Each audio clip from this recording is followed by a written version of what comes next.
This is Canon's RF 24-105 f4 IS L lens, and this is the Swiss Army knife of lenses. This is the one lens that can do everything well, not one thing perfectly. This is also the cheapest zoom lens that you can buy for the RF mount right now for about $1,000, which is still a little pricey, but for what it can do and knowing that this lens can potentially replace 3 or 4 lenses in your bag, I think that's a great price. So naturally, if you're planning on investing into the RF mount system, this is probably one of the first lenses that you're going to buy. I've actually never owned a 24-105 before because, you know, it's not the most exciting lens and I always prefer to shoot with prime than zoom. But I picked up this lens because, well, it was one of the few reasonably priced RF mount lenses right now, and to my surprise, the quality of images that you can get with the lens is amazing. This isn't a technical review of the lens by any means, and I don't consider myself to be the most technical photographer in the world, but if you're worried about things like, you know, corner sharpness or vignetting or distortion and things like that, let me tell you, this lens is pretty excellent. And like I said, it's a little pricey at about $1,000. I think it first started at $1,100 and then it was discounted down to about $900. But it's also a great lens for beginners as well. Not because only beginners use this lens, but because shooting things at f4, it forces you to become a better photographer. When you're shooting at f1.2 or 1.4, you can pretty much make anything look interesting. But at f4, you have to get the composition right and you have to shoot in a good lighting, and the subject itself has to be really interesting. And also, if you're a travel photographer who likes to travel with just one lens, this lens can do that for you, and it will also encourage you to take the camera with you all the time instead of leaving it at home. This makes me really excited about the future of RF mount lenses. And like I said, I've never owned a 24-105 before because optically they were not the most impressive lenses available. But this lens is extremely sharp at any range, and the autofocus is great, and the image stabilization is great, and the build quality is great. I'm very impressed by this. It is a bit large and heavy, and when you zoom in,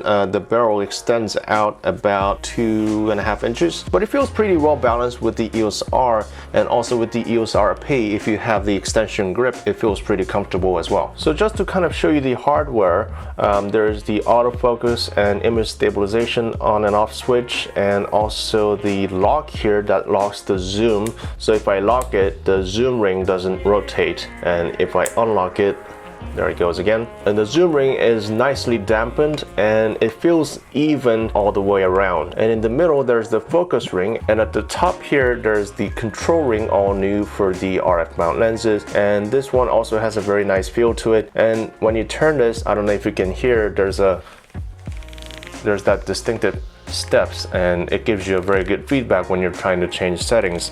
And on the back, nice metal design, and there's also a rubber gasket for additional weather sealing, which is a nice touch.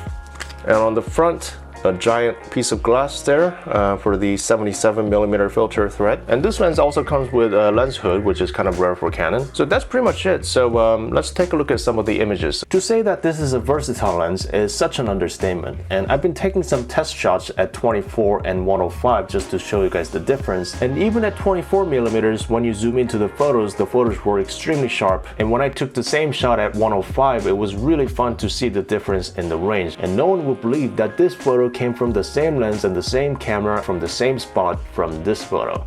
Here's another wide angle shot, and you know, this isn't like the most interesting photo, but I just kept taking photos because it was just so fun. And when I zoom in on this photo, as you can see, it still remains extremely sharp. And this is the same shot at 105, and you can see so much more detail. It's hard to get excited about an f4 lens, but let me tell you, to be honest, this was such a fun lens to use. And even at f4, when you're close enough to the subject, you can get some nice background blur. Here's a close-up shot at 105, and my camera is about 2 feet away from the subject here, and I found that to be the minimum focusing distance of the lens.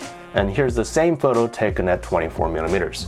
And also the image stabilization of the lens was excellent. As you know, Canon's current lineup of full-frame cameras do not offer in-body stabilization, and this is not a gimbal by any means, so if you're planning on using this while walking around vlogging, this may not work for you, but when you're standing still, the stabilization was very, very good.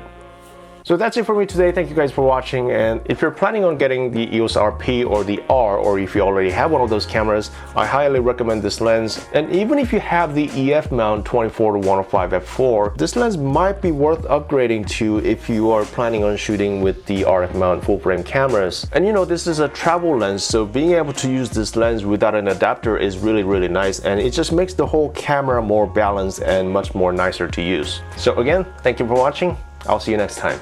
Bye-bye.